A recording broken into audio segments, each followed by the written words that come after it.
Pendant près de 2 semaines à Glasgow, en Écosse, dirigeants, financiers et négociateurs ont discuteront jusqu'à vendredi âprement des moyens à mettre en œuvre pour lutter contre le réchauffement planétaire sous le regard critique des militants du climat. Alors que peut-on retenir des premiers jours de la COP26 ? Eh bien pour en parler, nous sommes en ligne avec Corinne Lepage, en direct également sur Facebook Live. Rendez-vous sur la page Facebook de Radio J pour nous regarder avec Corinne Lepage, donc avocate, ancienne ministre de l'Environnement, présidente du parti CAP 21. Bonjour. Bonjour. Merci beaucoup d'avoir accepté notre invitation. Alors, vendredi, déjà, les militants pour le climat faisaient un bilan plutôt mitigé de cette COP26. D'abord en termes d'organisation. Selon plusieurs ONG, des milliers d'experts n'ont pas pu assister aux négociations, recalés à l'entrée, victimes d'un long et complexe processus de contrôle sanitaire. Pas d'accès également pour les personnes à mobilité réduite, comme on l'a vu dans le cas d'une ministre israélienne. Est-ce que ces problèmes, déjà d'ordre organisationnel, alors la question peut paraître un petit peu simplette, mais est-ce que ce n'est pas aussi symptomatique peut-être d'un désintérêt des grands de ce monde pour la cause climatique, le fait qu'il y ait autant de problèmes déjà ? Je vais vous dire, j'ai participé en tant que députée européenne et autrement d'ailleurs à 8 COP.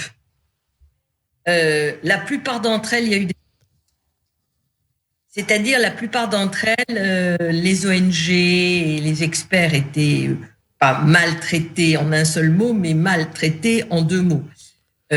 Parfois même, ils étaient même pas admis sur le site de la COP comme à Doha en 1992, 2012 ou 2013, je ne sais plus exactement. Donc il y a très souvent des problèmes d'organisation. Là, en plus, je crois que le coût de l'hébergement était délirant. De ce que j'ai vu, les coûts du simple café à 3,50 € à l'intérieur de la réunion elle-même était vraiment trop cher. Voilà, donc tout ça est quand même la trace de ce qu'on n'a pas fait pour que ceux qui étaient les plus demandeurs, les plus exposés, les plus fragiles puissent participer de manière correcte à cette COP. Oui, c'est vrai que cette première semaine a mis en lumière les difficultés rencontrées par les petites délégations des pays du Sud, les pays du Pacifique. Il y a beaucoup de pays qui sont quand même fortement impliqués dans les problématiques de réchauffement climatique qui n'ont pas pu assister à cette COP26. C'est assez déroutant quand même. Vous voyez les gens de ce qu'on appelle l'AOSIS, c'est-à-dire qui regroupe les petites îles. Vous avez peut-être vu une prise de parole d'un Premier ministre dans l'eau. Je ne sais pas si vous avez vu cette image. Oui. Oui, parce qu'eux, ils savent qu'ils disparaissent. Donc la question des réfugiés climatiques de ces îles-là, elle est immédiatement posée. Et c'est pas seulement une question de réfugiés climatiques, c'est aussi un mode de vie, toute une civilisation qui disparaît. Ces gens-là, effectivement, on leur a pas fait une grande place et se joue à partir de hier, qui est ce qu'on appelle le segment ministériel, c'est-à-dire la première semaine est une semaine plutôt technique, la seconde semaine est une semaine beaucoup plus politique avec une représentation ministérielle. Le premier sujet qui est sur la table, c'est les pertes et dommages. C'est-à-dire comment est-ce qu'on indemnise les gens qui n'y sont pour rien et qui sont déjà très touchés ou qui vont être encore beaucoup plus touchés par le dérèglement climatique. Alors, on va parler... C'est un sujet très, très épineux, parce que c'est également le sujet des 100 milliards qui ont été décidés à Copenhague en 2009, qui ne sont toujours pas sur la table en 2021, qui seront peut-être sur la table en 2023. Donc, si vous voulez, les pays en développement ont quand même le sentiment que les pays... Alors justement, on va parler des enjeux de cette COP26. On a beaucoup entendu parler déjà en 2015, lors de l'accord de Paris pour le climat, de l'objectif de contenir l'élévation de la température moyenne de la planète nettement en dessous de 2 degrés Celsius par rapport au niveau pré-industriel, idéalement sous les 1,5 degrés Celsius. Ça se rapproche plus apparemment, selon les dernières discussions de la COP26, des 1,8 degrés Celsius. On en aurait en tout cas besoin pour survivre. C'est ce qu'a dit la première ministre de la Barbade, qui l'a rappelé vendredi. Est-ce que selon vous, cet objectif est viable? J'aimerais qu'il le soit. Bon, voyons le verre à moitié plein. Ensuite, on parlera du verre à moitié vide. Le verre à moitié plein, c'est que les choses s'améliorent. Les engagements qui avaient été pris à la COP 21, ça nous mettait à 3,6 degrés. Les engagements tels qu'ils étaient avant le début de la COP nous mettaient autour de 2,6 degrés. Il semblerait qu'avec les derniers engagements qui ont été pris, nous soyons autour de 1,8 degré. Donc, on voit bien que les engagements ont beaucoup progressé. Bon, c'est très bien. Ça, c'est le verre à moitié plein. Le verre à moitié vide maintenant, c'est que dans la vraie vie, ces engagements ne sont pas apparemment suivis des faits. Je donne un exemple.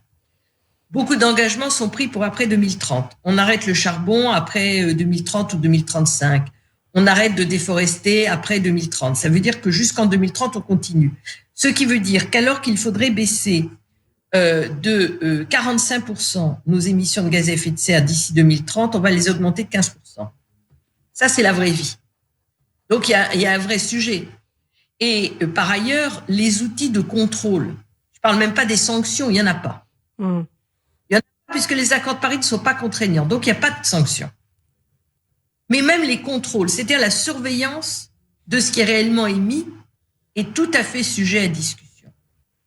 Et donc, beaucoup d'engagements qui sont pris sont pas tenus. D'où l'importance du phénomène de ce que l'on appelle la justice climatique, dans lequel de plus en plus de tribunaux condamnent les États et même les entreprises, avec une décision qui a été rendue aux Pays-Bas contre la société Shell en juin 2021, à réduire leurs émissions avec des injonctions à l'appui. C'est le cas. Ça a été le cas aux Pays-Bas, c'était le cas en France avec le Conseil d'État, c'est le cas en Allemagne avec la Cour de Karlsruhe et dans beaucoup d'autres pays du monde. Alors, intéressant de se pencher aussi, Corinne Lepage, sur le cas de la Chine qui apporte un soutien diplomatique et économique à certains pays très pollueurs, des régimes surtout autoritaires qui dépendent de Pékin aussi. Est-ce que la Chine pourrait justement là peut-être avoir un rôle à jouer dans la lutte contre le réchauffement climatique et si oui, de quelle manière ? Elle a un rôle majeur.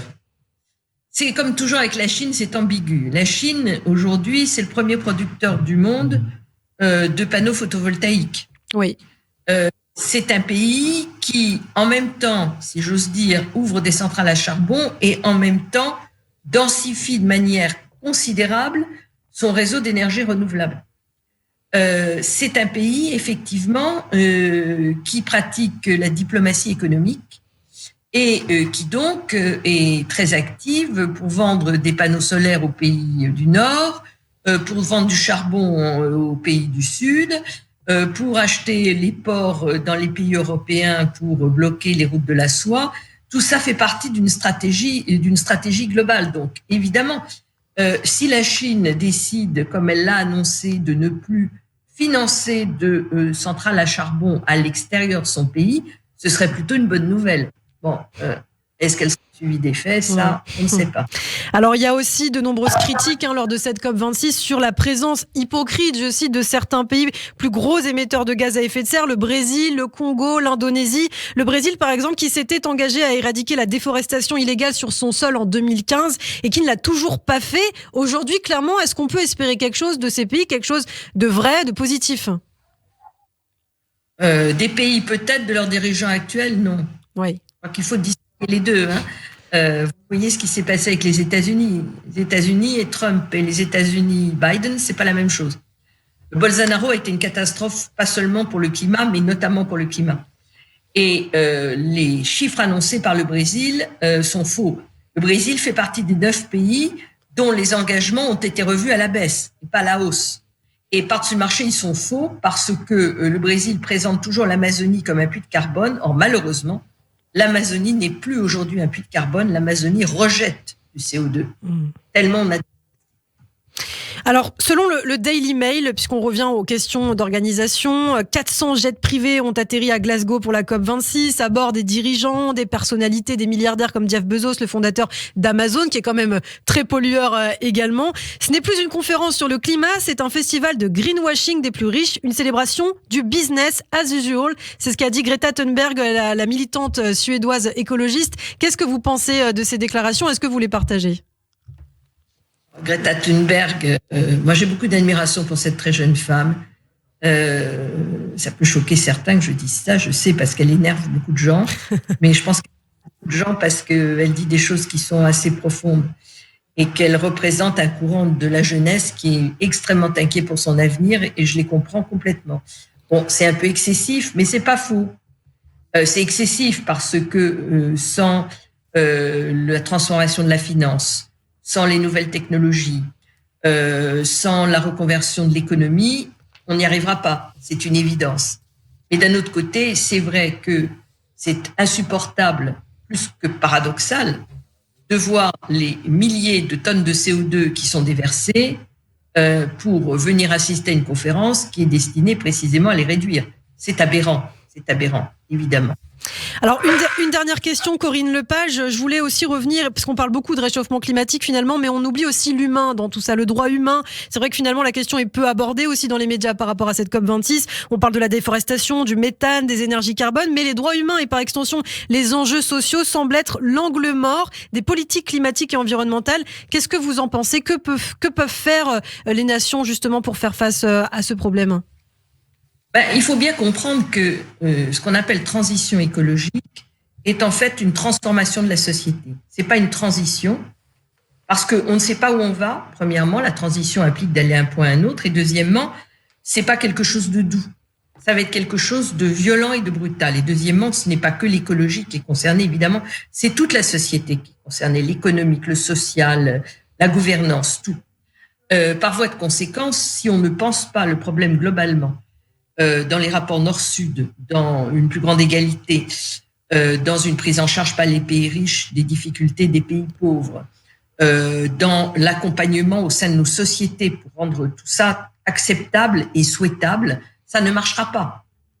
Donc, il faut avoir une vision globale. Puis, j'ajouterais que la question des droits humains, elle est quand même abordée, notamment par les collectivités territoriales qui sont très présentes, et j'aurai le plaisir de participer en virtuel le 11 novembre à 15h30 à une réunion qui est organisée par Cité Groupements Locaux Unis qui regroupe 240 000 villes dans le monde. C'est la plus grosse organisation de villes pour parler de la Déclaration universelle des droits de l'humanité que je promeus. Donc, vous voyez, le sujet n'est pas totalement absent.